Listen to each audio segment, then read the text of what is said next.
Hi, everybody. Welcome to the Recruiter Enablement channel. I think this is a first. It's not the first time that we've done this with multiple people on the same recording, but it's the first time we've done it with a whole team. So there's not many recruiter enablement teams, I guess, yet. That's why. Some large organizations have maybe got one or two people dedicated to it, but yeah, this is going to be fun. So welcome, Sage team. Thank you for joining me. I'm going to ask you to just give us a quick introduction. We'll go around the room. Bart, you were here first. Let's go with you. Quick introduction to what you do just now and maybe a bit about your background as well. Yes, of course. So, hi everyone. So, thank you for having us today here. That's the first thing we should say. And generally, when it comes to my person, I am managing a talent acquisition enablement team globally. This is newly created team at Sage. So it was just created with the new organizational structure at the beginning of October 2023. So we have just roughly 3.5 months. So those two great colleagues that we are here with me are responsible for very important areas when it comes to program management of technology and also strategical things. So I will let Molly and Michael to introduce themselves as well. Okay, Bart, before we do that, what did you do? What did you do in advance of this job? What did you do before? So I have in total 18 years of experience in talent acquisition. I was working for international global companies, mostly coming from US and Germany in my past. And I was also managing HR processes for more than 10 years. So my experience is not only dedicated to talent acquisition, but also to other HR strategical fields. And for the last couple of years, I had the pleasure to manage a team globally. It was teams based in North America, EMEA region, and APAC. That's my main experience. And I was working in service production technology companies before I joined Sage. Here I am for 1.5 years at Sage. I joined as a flex team talent acquisition director and moved to the new role at the beginning of October. Lovely. Okay, Molly. Hi, I'm Molly Sly. I, like Bart, have far too many years in recruiting. Started out on the agency side, like I think most of us do. I was in Chicago and I did, right. So fell into it first, like we all do, and then start agency. So I did agency for about 7 years in Chicago, and then I moved into corporate, which I loved. I think I have about 12 years in corporate, but I have like 5 years in between where I just decided to go off on my own and do a bit of a independent work while my kids were young. I wanted a little more flexibility. So there I was doing contingency hires and a lot of RPO. And then now I'm back in corporate. So I've been at Sage for 2 years now, started as a talent acquisition manager over product and tech recruiters. And then with the switch, like Bart said, in October, I'm in a bit of a dual role where I still do manage a small team of product and tech global recruiters. But the bulk of my time, probably 70–80% of my time, is focused for the enablement team, where my role is, forgive me because I never know my title, I think enablement strategy manager, something along those lines. I imagine actually maintaining some responsibility for a small recruitment team is probably pretty useful for you because you're so close to it. The action. Yes. You know what? It's funny because I just last week for the new year, I was like, I need to know where my time is being spent. So my calendar is now super color coded. What am I doing that's like talent acquisition manager related? And what am I doing that's enablement related? Because on one hand, it's very difficult to do. As you can imagine, we're brand new doing this. There's a ton of work to be done. So it is hard to do both. But at the same time, to your point, Adam, I'm always really close to knowing what the recruiter pain points are because I have my recruiters that I talk to all the time. So there's a benefit for sure. Absolutely. Okay, Michael. Hi, I'm Michael Sanderson. I'm the Global TA Program Delivery Lead. So my responsibility within Sage is onboarding new vendors, new technologies, and making sure they're fit for purpose for the talent acquisition team globally. Previous to that, I was 3 years in a talent acquisition partner role with Sage, mainly focused on sales and sales recruitment. And previous to that, I was a talent acquisition partner for Siemens, working across all their different technologies. And like, as Molly quite rightly said, like most recruiters, I started in agency recruitment it's a lifetime ago, 12 years ago now. So I've been in the recruitment world for 12 years. Okay, so interesting, because all three of you were in the company before the team was created. So Bart, let's find out from you first of all, like, why did the company decide to create this team? What was the sort of issues that it wanted to address, and what are the kind of objectives? Of course. So at first, I would suggest that we rewind the clock just about 6 months ago. It was around July 2023. That was the time when we made a strategic decision to revamp our talent acquisition game. And the idea was to evolve into a more future-fit organization, one that champions a high-performance culture and nails those brilliant basics, because this is our global goals for the coming years. Before, our talent acquisition team was managed in the way that we were supporting more local talent acquisition fields locally, but now we have ditched the old regional divisions and adopted a fresh approach into specific divisions like talent acquisition product and tech, talent acquisition global go-to-market, and talent acquisition executive and corporate functions. So we are spanning across North America, UKI, South Africa, France, Germany, Spain, Romania, Poland, Israel, India, and the APAC region. And well, we also recognize the need for a global dream team of talent acquisition partners who are just experts in their regions, but also manage recruitment process globally. And we wanted to have like, I would call it like superhero talent advisors who extend the borders and understand the unique needs for different type of rules on a global scale. So that was the first point.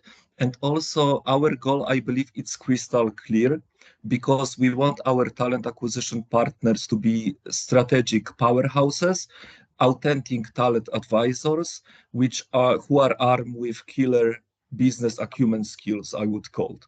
And we are not just about ticking the boxes.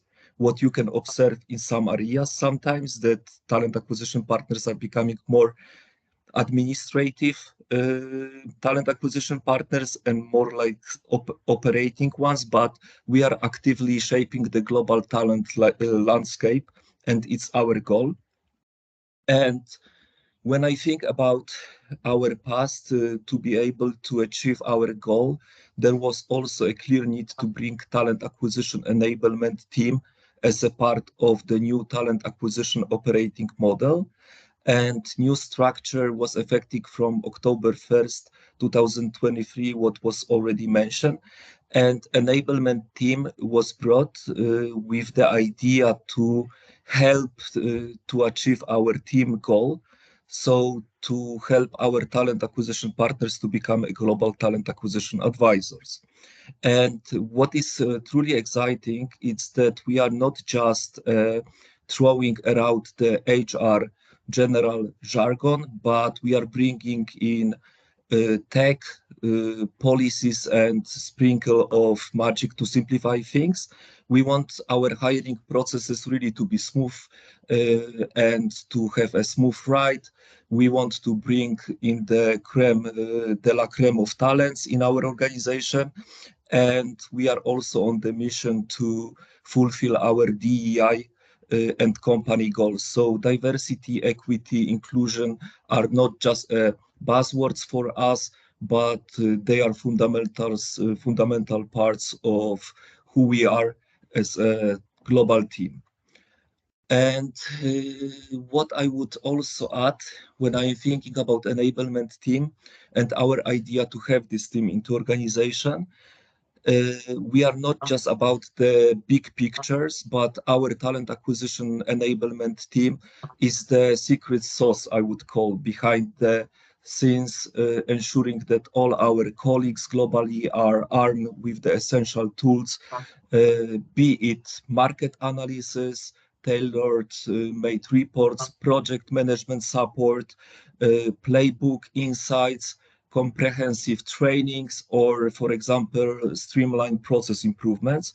And we are here to make their life easier, empowering each one to step into the role of a true talent advisors for the organization.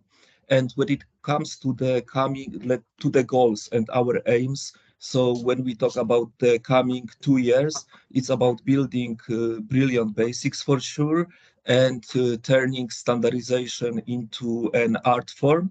And also we want our talent acquisition partners to be armed with the right tools and knowledge to make a real impact.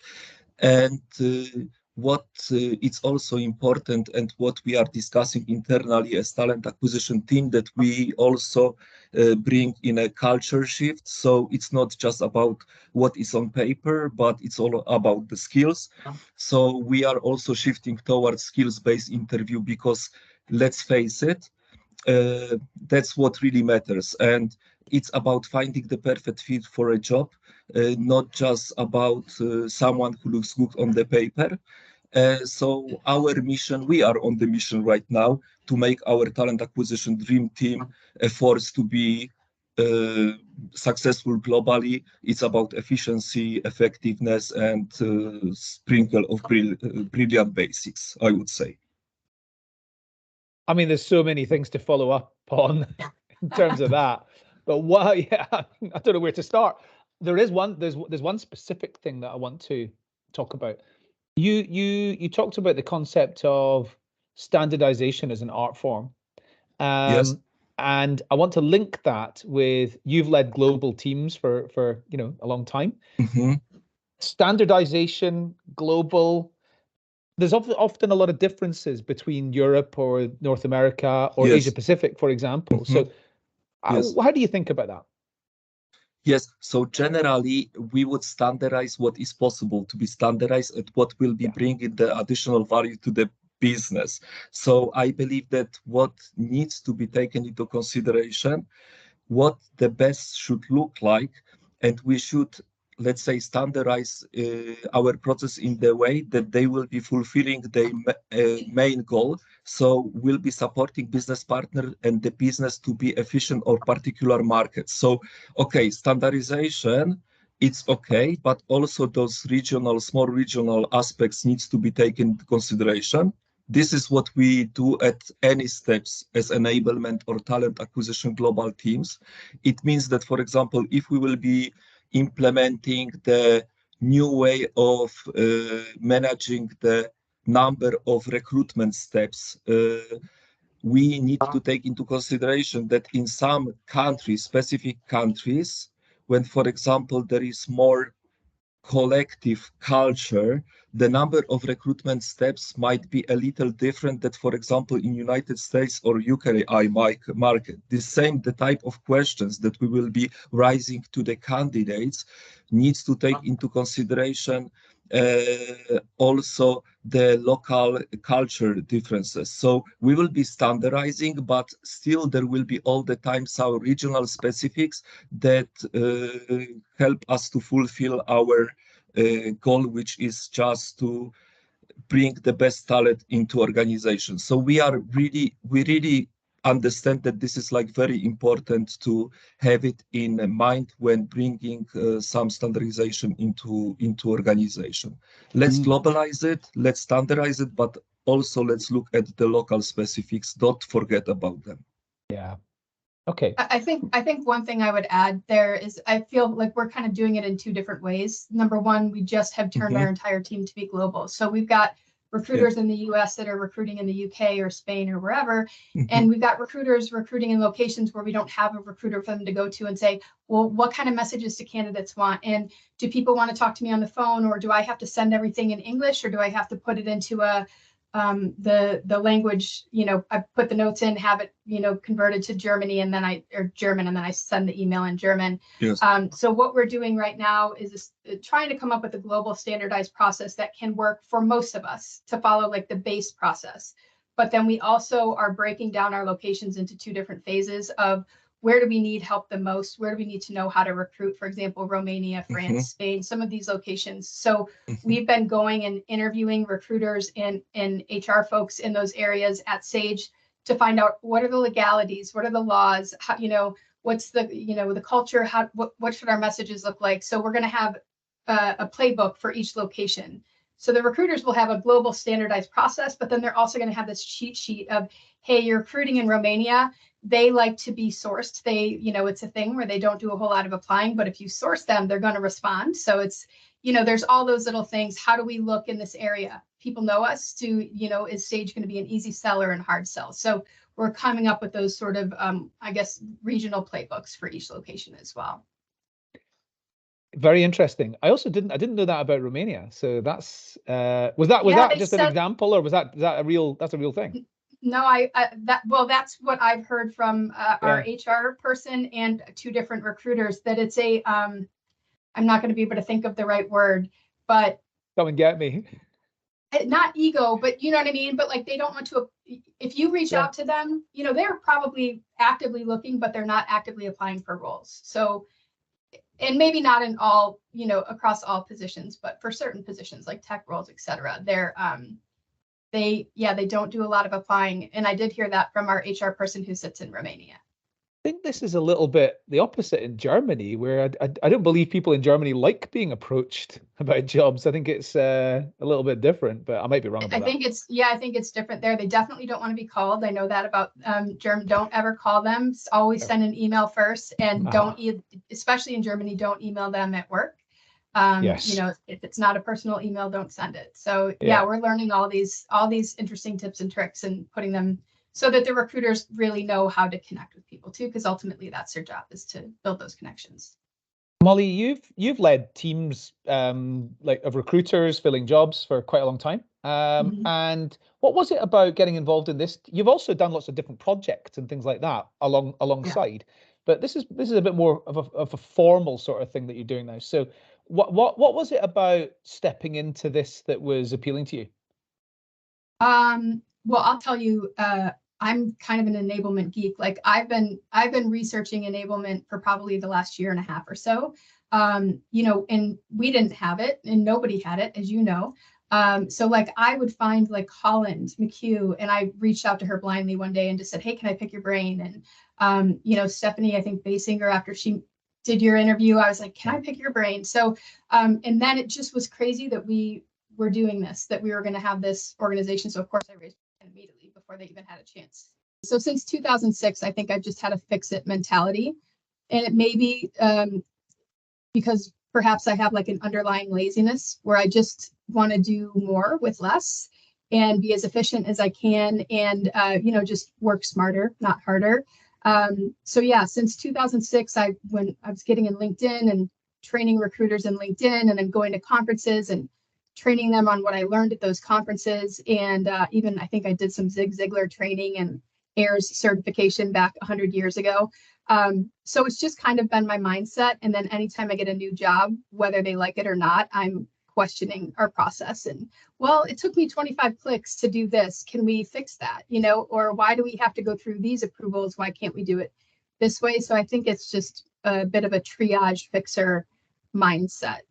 Well, I'll tell you what, you're certainly not lazy, but the whole notion that recruiters are lazy, I would say, well, I'm not saying no, I'm not saying lazy. I'm not saying you're saying, I'm not saying you're saying that. A lot of people say that. They do say that. Now, I don't think recruiters are lazy, but I absolutely think recruiters do not want to do administrative tasks. They want to do like the job's wrong. It's just the job of all that admin stuff, and then all the high value stuff around like having to negotiate with hiring managers and negotiate with candidates and all that emotional intelligence stuff. It's just such a broad job. We need to get rid of all the admin so that, Yes. I mean, I'm lazy when it comes to admin. I don't want to do that. You know, I don't want to do that. Yeah. I want to do the most impactful things that are going to help my organization succeed. So, Michael, you look after suppliers. Like, Yeah, correct. What's going on? What's important in that? Is it agency suppliers? Is it tech? Is it like VMS type stuff? What's the focus? It's a mix of everything. So, I mean, personally speaking, technology, so it's always been a huge passion within TA for me. So not only how it can shape the hiring process, but where it adds value both to TA and the candidate journey and experience as well.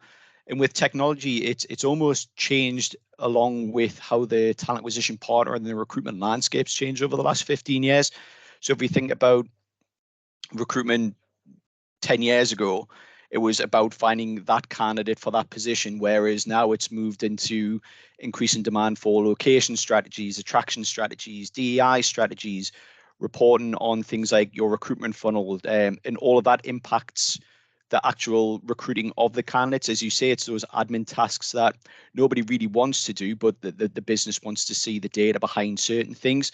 And there's a amount of technology that can answer all of those questions, whether it be the good old standard LinkedIn, or whether you go down interviewing job sites or automation of interviews. So there's a lot of technology out there that can solve those issues for us. But what we need to do as an enablement team is evaluate that fit for purpose, and then how we can automate certain things for our talent acquisition partners, whether it be a talent neuron search that can automate where we need to find the best candidates in what locations, so we can give that location strategy to our hiring managers, as to Bart's point before, be that true talent advisor and experts in our local markets, and give them all that information at their disposal, so they're not having to go into the manual things, and they can focus on the most important thing, which is finding the right candidate. And then what we need to do is really put a focus on that return on investment, because no technology is cheap. It never has been, and it never will be. But what we need to do then is take those metrics away from the talent acquisition partner, so they're not having to worry about it, and then find that happy medium between technology and human interaction, where we can automate a certain amount of things over here, but then have all those really important touch points with the candidates and the hiring managers, so their experience is world class and world leading.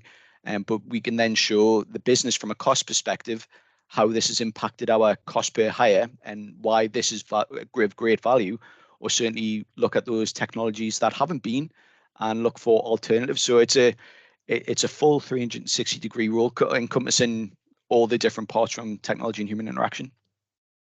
Do you know how many steps you have in a typical recruitment process at your company? How many processes there are? Do you have that kind of mapped, and do you know what that is? So from a candidate journey perspective, and forgive me if I'm wrong, from a recruiter standpoint, it's 8. So we'll go through a new applicant to a screening call, to a submission to the hiring manager, a review by the hiring manager, a first, second, or third stage interview, and then to offer. So all that's mapped out. And what we look for technology to do is really try and show us where those bottlenecks are. Is the bottleneck from the candidate application through to our first screening? And if it is, what do we need to do to fix that? Are we screening too many candidates? Therefore, our job adverts fit for purpose. If we've got a huge bottleneck at hiring manager review, are we putting too many candidates through? Do we need to be stricter on the screening process so that we're putting better value through, and then the candidates waiting less time? So it's a lot of analyzing that data to find out where those important touch points are, because the most important thing throughout the whole process is the candidate. The candidate is always going to be at the center of everything that we want to do, and we need to enable our talent acquisition partners to really be able to focus on that. And as I say, and that's taking away some of that automation. Not putting in the automation, not taking it away. Right. Yeah, and I guess as part of that, looking at which is the bit where it's absolutely mandatory that it is a human that does this process, versus what are all the other bits that actually we don't want a human. A human is probably not the best way of dealing with that. That's part of the analysis. It certainly has to be, and it's I suppose for any any technology company, it's $1 million question, right? You know, where do candidates want that interaction, and where don't they? I think any time where there's a decision being made, or any time where it's either a proceed or a no-go, that's where a human touch point has to be. People are taking the time to apply to Sage, so you know, we want to treat them as best as possible and leave them moving away from the process, whether it's successful or unsuccessful, feeling valued within that process. And that always has to, in my opinion, and I think that's where it needs to be a human touch point. Technology is moving like really, really fast, and there is so much noise in this area. I mean, this question's for you, Michael, first, but I'll ask it, then roll it out to everybody else. But like, how do you keep up to date with what's actually important and what's just hype, and what new thing is real and good and something I should be looking at? Or is it driven by, I've got a need and then I'm going to go out and take a look? How much is the market like sending you things versus you going, actually, I need to find a solution for this particular thing? Yeah, it's a bit of both. So in some of our more volume recruitment, we had talent acquisition partners who were spending an awful amount of time doing manual screening. So we moved to a technology where we could automate some of that interview. So looking at utilizing self-recorded video interviews and assessments that way. It can also be driven by cost as well. You know, everybody's got a finite budget, and we need to find technologies that fit within that budget, and it can sometimes be driven from that aspect as well. So I don't think there's ever going to be, and you're 100% right, there's so many different technologies out there, and everybody wants that piece of the pie within talent acquisition. But I think it's about really analyzing what we're trying to achieve as a business, what that technology can do for us to help us achieve that goal, and then try and find a way through the noise that way. How do you all stay up to date? Go on, Molly. So sorry, I was just going to add that I think with us right now, is if we aren't having enough change with, you know, switching to a global org and then building an enablement team, we're also in the process of, you know, bringing in a new ATS. So for me, I'm kind of just got my blinders on to all the other stuff that's coming across my desk in terms of other technologies, because that's the big one for us. And that's going to be the big driver of automating and really saving the recruiters' time in just their work. So for me, I've kind of got blinders on for everything else. We're also looking at, you know, what the tech stack is we have for, you know, sourcing. So not having everyone rely on LinkedIn Recruiter, but have a couple of options. And so I think those things are just so big right now, and we're so new and have like literally a bazillion things we want to do because it's such a new team, that I think we're trying to keep ourselves a little chill on running after every new shiny thing, because now come back to us in a year once we've got the ATSs implemented and things are rolling, and I'm sure at that point we'll be doing a lot more experimentation. But right now we are kind of eyes on the big prize. It could be really easy to spread yourselves too thin, I imagine, because I don't think, in fact, when Bart was talking about this team, I nearly asked, has this team got a specific like natural lifespan? Is it a 3-year program or something like that? And it probably isn't. It's probably a never-ending thing. I think so. Yeah. Yes. Yeah. Definitely. Okay. I'd like to thank you all very much for coming and joining me today. I've learned loads. I think everybody watching this will have learned a lot as well. I really appreciate you all. Thank you for waving a flag for recruiter enablement. It's something that I'm very passionate about, and I wish you all the very best of success in 2024 and look forward to seeing you again soon. Thanks a lot, Adam. This was great. Thanks for having us. Thank you, Adam. Cool. Thanks, everybody. So, as I say, I'll send you the